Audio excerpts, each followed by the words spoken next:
Good morning. Welcome to exam today. 8 July 2026 Delhi current affair. છેલ્લે સુધી video સાથે બની રહેજો. કરંટ અફેર્સ ઇમ્પોર્ટન્ટ ટોપિક છે, દરેક એક્ઝામમાં પ્રશ્ન પૂછવામાં આવે છે. ટોપિક પર આવીએ. ક્વેશ્ચન નંબર 1 છે, હાલમાં વિશ્વ સમા દિવસ ક્યારે ઉજવવામાં આવ્યો? સમા એટલે કે માફી, બરાબર. તો દર વર્ષે મિત્રો 7 જુલાઈના રોજ આ દિવસ મનાવવામાં આવે છે. ફરગીવ ડે પણ કહેવામાં આવે.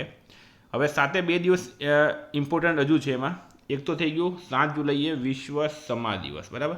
બીજું છે મિત્રો વિશ્વ ચોકલેટ દિવસ અને એક છે વિશ્વ કિસ્વાહિલી ભાષા દિવસ, બરાબર. તો આ ત્રણેય દિવસ જે છે 7 જુલાઈએ મનાવાય. વૈભવ સૂર્યવંશીએ કેટલી ઉંમરે આંતરરાષ્ટ્રીય ક્રિકેટમાં પ્રવેશ કર્યો? પ્રશ્ન છે, વૈભવ સૂર્યવંશી કેટલી ઉંમરે આંતરરાષ્ટ્રીય ક્રિકેટમાં પ્રવેશ કર્યો? રાઈટ આન્સર છે મિત્રો આમાં 15 વર્ષ અને 99 દિવસ. વૈભવ સૂર્યવંશી 15 વર્ષ 99 દિવસની ઉંમરે ભારત માટે આંતરરાષ્ટ્રીય ક્રિકેટમાં ડેબ્યુ કર્યું. તેમણે 4 જુલાઈ 2026ના રોજ ઇંગ્લેન્ડ સામે બીજા T20 આંતરરાષ્ટ્રીયમાં રમીને સિદ્ધિ મેળવી. આ ડેબ્યુ સાથે તેમણે સચિન તેંડુલકરનો 16 વર્ષ અને 205 દિવસની ઉંમરે ડેબ્યુ કરવાનો લાંબા સમયથી ચાલતો ભારતીય રેકોર્ડ તોડી નાખ્યો છે.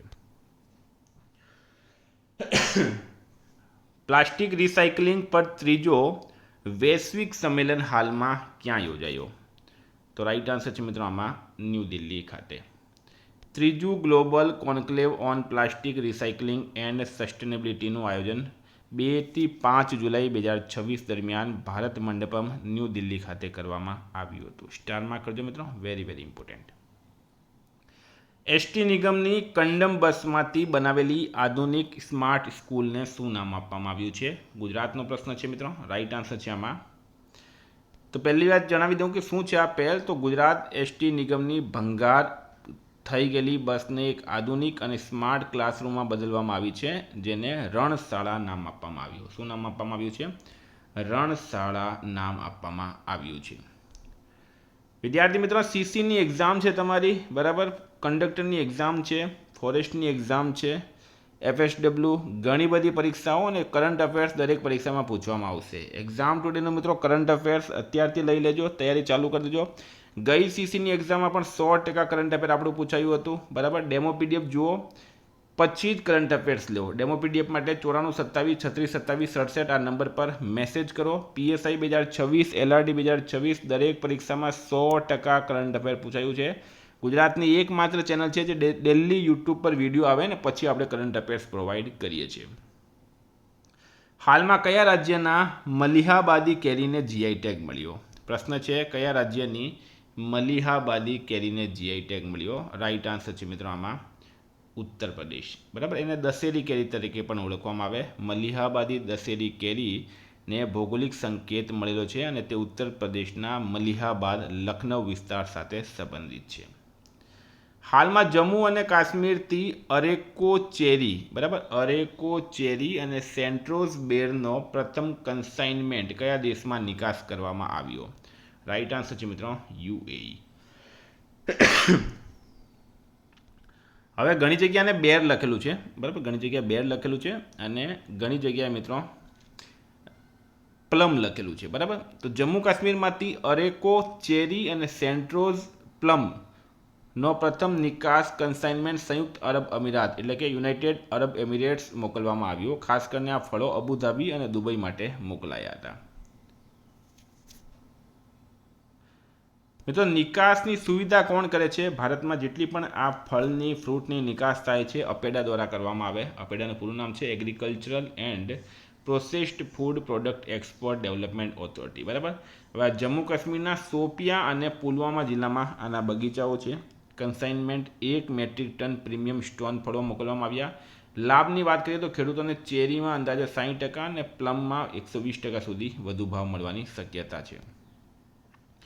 કયા રાજ્ય સરકારે હાલમાં અનુસૂચિત જાતિના વિદ્યાર્થીઓ માટે પોસ્ટ મેટ્રિક શિષ્યવૃત્તિ શરૂ કરી?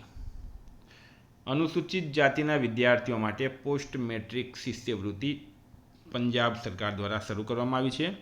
લાભાર્થી છે મિત્રો અનુસૂચિત જાતિના વિદ્યાર્થીઓ. હેતુ છે ધોરણ 10 પછીના ઉચ્ચ શિક્ષણ અને નાણાકીય સહાય આપવી. અરજી છે નેશનલ સ્કોલરશિપ પોર્ટલ મારફતે. પંજાબમાં આમ આદમી પાર્ટીની સરકાર છે. CM છે ભગવંત માન, રાજ્યપાલ ગુલાબચંદ કટારિયા, કેપિટલ છે ચંડીગઢ. ચંડીગઢ મિત્રો 2 સ્ટેટનું કેપિટલ છે, એક હરિયાણા, બીજું છે પંજાબ. હૈદરાબાદ સ્થિત પ્રતિષ્ઠિત સરદાર વલ્લભભાઈ પટેલ રાષ્ટ્રીય પોલીસ એકેડમીના નવા ડાયરેક્ટર તરીકે કોની નિમણૂક કરવામાં આવી છે? હૈદરાબાદ સ્થિત પ્રતિષ્ઠિત સરદાર વલ્લભભાઈ પટેલ રાષ્ટ્રીય પોલીસ એકેડમી, જ્યાં આઈપીએસ અધિકારીઓની ટ્રેનિંગ થતી હોય. તો રાઈટ આન્સર છે મિત્રો આમાં સુજીત પાંડે. સુજીત પાંડેની નિમણૂક કરવામાં આવી છે. હાલમાં ભારતે I2SEA submarine cable system project માટે મલેશિયા અને કયા દેશ સાથે ભાગીદારી કરી છે? I2SEA submarine cable system. તો રાઈટ આન્સર છે મિત્રો મલેશિયા અને સિંગાપુર. ભારતે I2SEA India south east Asia submarine cable system project માટે મલેશિયા અને સિંગાપુર સાથે ભાગીદારી કરી. આ પ્રોજેક્ટ ભારત, મલેશિયા અને સિંગાપુર વચ્ચે હાઈ સ્પીડ ડિજિટલ કનેક્ટિવિટી અને AI તથા ક્લાઉડ ઇન્ફ્રાસ્ટ્રક્ચરને મજબૂત બનાવશે. કેનેડામાં લાયસન્સ મેળવનારી પ્રથમ ભારતીય ક્રોસ બોર્ડર પેમેન્ટ કંપની કઈ બની છે? તો રાઈટ આન્સર છે સ્કાયડો. આ કંપનીને કેનેડામાં આંતરરાષ્ટ્રીય પેમેન્ટ લાયસન્સ મળતા તે વિદેશમાં નિયમનકારી મંજૂરી મેળવનારી પ્રથમ ભારતીય ક્રોસ બોર્ડર પેમેન્ટ પ્લેટફોર્મ બની. સ્થાપના થઈ હતી 2022માં બેંગલુરુમાં. 11 છે કયા સ્થળે મુજિયાન કુલામ તળાવનું પુનરુદ્ધાર કરવામાં આવ્યું છે? મુજિયાન કુલામ તળાવનું પુનરુદ્ધાર કરવામાં આવ્યું. તો રાઈટ આન્સર છે મિત્રો પુડુચેરીમાં. નિર્મલા સીતારમણે આનું ઉદ્ઘાટન કર્યું. લગભગ 400 વર્ષ જૂનું છે મિત્રો. થ્વાલાકુપમ નજીક આવેલું છે. વિશેષતા છે પલ્લવ કાળનું. આ ખાસ યાદ રાખજો, પલ્લવ કાળનું છે. હાલમાં કયા રાજ્યમાં સ્થિત વડના વૃક્ષને વિશ્વના સૌથી જૂના સચોટ અંદાજિત વૃક્ષ તરીકે પુષ્ટિ મળી? તો બિહાર રાઈટ આન્સર છે. વિશ્વનું સૌથી જૂનું વૈજ્ઞાનિક રીતે સચોટ અંદાજિત વડનું વૃક્ષ બિહારના મુંગેર જિલ્લામાં આવેલું છે. તેની ઉંમર આશરે 700 વર્ષ હોવાનું રેડિયો કાર્બન ડેટિંગ દ્વારા સાબિત કરવામાં આવ્યું. આ સંશોધનથી આ વૃક્ષને વિશ્વનું સૌથી જૂનું એક્યુરેટલી ડેટેડ બનિયન ટ્રી તરીકે માન્યતા મળી છે. હાલમાં જારી થયેલા ગ્લોબલ પાસપોર્ટ ઇન્ડેક્સ 2026 રેન્કિંગમાં કોણ ટોપ પર રહ્યું? તો રાઈટ આન્સર છે મિત્રો સ્વીડન. જો આને જારી કરતા છે ગ્લોબલ સિટીઝન સોલ્યુશન્સ. 2026માં પ્રથમ સ્થાન છે સ્વીડન, સેકન્ડ છે સ્વિટ્ઝરલેન્ડ, થર્ડ છે ફિનલેન્ડ. કયા દેશના પ્રખ્યાત ફૂટબોલ ખેલાડી નેમારે આંતરરાષ્ટ્રીય ફૂટબોલમાંથી નિવૃત્તિ લીધી છે? તો નેમારે આંતરરાષ્ટ્રીય ફૂટબોલમાંથી નિવૃત્તિ લીધી મિત્રો એ છે બ્રાઝિલના નેમાર જુનિયર તરીકે ઓળખવામાં આવે છે. હાલમાં કયા રાજ્ય સરકારે 2026 to 2036 વર્ષ માટે ડીપ સી ફિશિંગ મિશનને મંજૂરી આપી? તો ઓડિશા રાઈટ આન્સર છે. અંદાજિત ખર્ચ છે 2295.45 કરોડ. ડીપ સી ફિશિંગને પ્રોત્સાહન આપવું, બ્લુ ઇકોનોમીને મજબૂત બનાવી, દરિયાઈ માછલીના ઉત્પાદન અને નિકાસમાં વધારો કરવો. 16 છે ગ્લોબલ પાસપોર્ટ ઇન્ડેક્સ 2026માં ભારત કયા સ્થાને છે? તો ભારત છે મિત્રો 125માં સ્થાને. ટોટલ 197 દેશોમાં ભારત 125માં અને પાકિસ્તાન 188 ક્રમે છે. ગ્લોબલ સિટીઝન સોલ્યુશન્સની આ રિપોર્ટ હતી, બરાબર. સ્વીડન મિત્રોમાં ટોપ પર છે અને સૌથી છેલ્લે છે સુડાન દેશ. તો મિત્રો આ હતા કરંટના પ્રશ્નો. વાત કરીએ રિવિઝનની. 7 જુલાઈ 2026 રિવિઝન વિશ્વ ગ્રામીણ વિકાસ દિવસ 6 જુલાઈએ. સેકન્ડ છે 2 દિવસીય બ્રિક્સ ડ્રગ વિરોધી એજન્સીઓના પ્રમુખોની બેઠક ગુવાહાટીમાં થઈ. થર્ડ છે હાલમાં 16મું ભારત જાપાન વાર્ષિક શિખર સંમેલન ક્યાં યોજાયું? ન્યૂ દિલ્હીમાં. 4 છે ગુજરાતમાં નમો સ્વચ્છતા અભિયાનનું રાજ્યવ્યાપી પ્રારંભ ભૂપેન્દ્ર પટેલે ક્યાંથી કરાવ્યો? ગાંધીનગર. 5 નંબર છે હાલમાં કયા રાજ્યમાં સી બગથ્રોનને GI ટેગ મળ્યો? હિમાચલ. ભારત અને કયા દેશ વચ્ચે દ્વિપક્ષીય રોકાણ કરાર અમલમાં આવ્યો? ઇઝરાયલ રાઈટ આન્સર છે. મહિલા દિલ્હી યુનિવર્સિટીના કુલપતિ તરીકે બીજા 5 વર્ષના કાર્યકાળ માટે યોગેશ સિંઘની નિમણૂક કરવામાં આવી. કેઇકો ફુજીમોર પેરુની રાષ્ટ્રપતિ બની છે. 10 છે એથ્લેટિક્સ ઇન્ટિગ્રિટી યુનિટે જાહેર કરેલી યાદી મુજબ ડોપિંગ કેસોમાં કયો દેશ ટોપ પર છે? ભારત. CJI સૂર્યકાંતે સુપ્રીમ કોર્ટની કાનૂની સેવા સમિતિના અધ્યક્ષ તરીકે કોને નિયુક્ત કર્યા? Justice BV નાગરત્ન.